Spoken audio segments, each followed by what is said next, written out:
के साथ इजहार यकजहती दिखाई गई। अमेरिका में हिंदुस्तानी निजात शहरियों का इजहार ख्याल किया गया। सैन फ्रांसिस्को में हिंदुस्तानी बिरादरी के लोग जमा हुए थे। हाल ही में खालिस्तानी हामियों ने कौंसल खाना पर हमला किया था। और इसी खबर पर हमारे साथ हमारे नुमाइंदे शैलेंद्र वांगू हमारे साथ बराह रास्त जुड़ चुके हैं। शैलेंद्र, आपसे जानना चाहेंगे कि जिस तरह के हिंदुस्तान के साथ इजहार यकजहती का इजहार किया गया, क्या कुछ पूरा मामला रहा इस बीच?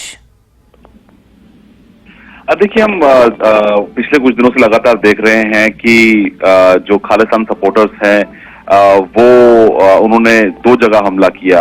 एक इंडियन हाई कमीशन लंदन में और दूसरा सैन फ्रांसिस्को यूएसए में इंडियन कॉन्सुलेट के बाहर हंगामा हुआ था तो कुछ दिन पहले। लेकिन हमने देखा है कि किस तरह से अभी भारतीय जो डायस्पोरा है, इंडियन डायस्पोरा है, वो इंडियन कॉन्सुलेट पहुंचे और वहां पे उन्होंने समर्थन और एकजुटता दिखाई है इंडियन मिशन के साथ में। और हालांकि हम ये भी देख पा रहे हैं कि वहां पर कुछ खालिस्तानी समर्थक भी मौजूद रहे, लेकिन वो आगे नहीं आ पाए और जो है वहां पर कोई इस तरह की घटना नहीं हुई है। लेकिन ये जरूर है कि इंडियन डायस्पोरा एकजुट है इस पूरे मामले को लेकर। और इसी बीच हमने ये भी देखा कि भारत सरकार ने इंडियन गवर्नमेंट ने जो रेस्पेक्टिव गवर्नमेंट्स है, यूएस गवर्नमेंट और यूके सरकार के साथ भी इस मुद्दे को उठाया है और उनसे कहा है कि सिक्योरिटी आप मुहैया इस मामले को लेकर कराइए।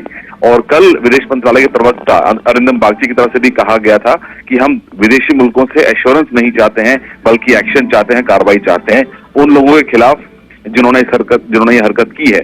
तो इसी बीच आपको ये भी बता दें कि ऐसी भी खबर है कि आज खालिस्तान समर्थक जो है मल्टीपल कंट्रीज में, यूके, ऑस्ट्रेलिया, कनाडा में और अमेरिका में फिर से एक बार प्रोटेस्ट कर सकते हैं, जिसको लेकर जो हमारे जो एम्बेसीज हैं, हाई कमीशन हैं, वो इस बात को लेकर पहले से ही अलर्ट है और उन्होंने सिक्योरिटी के लिए कहा है रेस्पेक्टिव गवर्नमेंट से कि वो सिक्योरिटी मुहैया कराएं।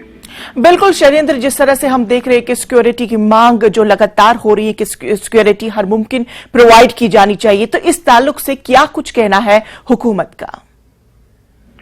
देखिए, जो सिक्योरिटी होती है रेसिप्रोसिटी पे होती है, यानी कि अगर हम विदेशी एम्बेसीज को यहाँ दिल्ली में सुरक्षा मुहैया कराते हैं तो हम उम्मीद करते हैं कि हमारी जो एम्बेसीज और हाई कमीशन कॉन्सुलेट विदेशों में है उनकी सुरक्षा भी सुनिश्चित हो। और जिस तरह से लंदन में इंडियन हाई कमीशन के बाहर जो हंगामा हुआ था और झंडा उतारा गया था, उसको लेकर भारत सरकार की तरफ से कड़ी नाराजगी जताई गई थी और यूके हाई कमीशन दिल्ली में एक अधिकारी को तलब भी किया गया था और उनसे कड़ा विरोध दर्ज कराया गया था। तो ऐसे में हमने ये भी देखा है कि जो यूके का हाई कमीशन दिल्ली में है और जो यूके प्रेसिडेंट जो कमिश्नर हाई कमिश्नर रेजिडेंस जो है वहां से भी सुरक्षा कम की गई थी, जिसके बाद यूके को आगे आना पड़ा और उनके विदेश मंत्री को यहां तक बोलना पड़ा कि हम रिव्यू करेंगे इंडियन हाई कमीशन की सुरक्षा का। तो कुल मिलाकर भारत सरकार ये चाहती है कि जो भी तमाम कॉन्सुलेट्स हैं उसमें सुरक्षा मुहैया कराई जाए और उन लोगों के खिलाफ कार्रवाई की जाए जो इस तरह की हरकत करते हैं और इंडियन मिशन को टारगेट करते हैं। बिल्कुल, तो चलिए, बेहद शुक्रिया शैलेंद्र।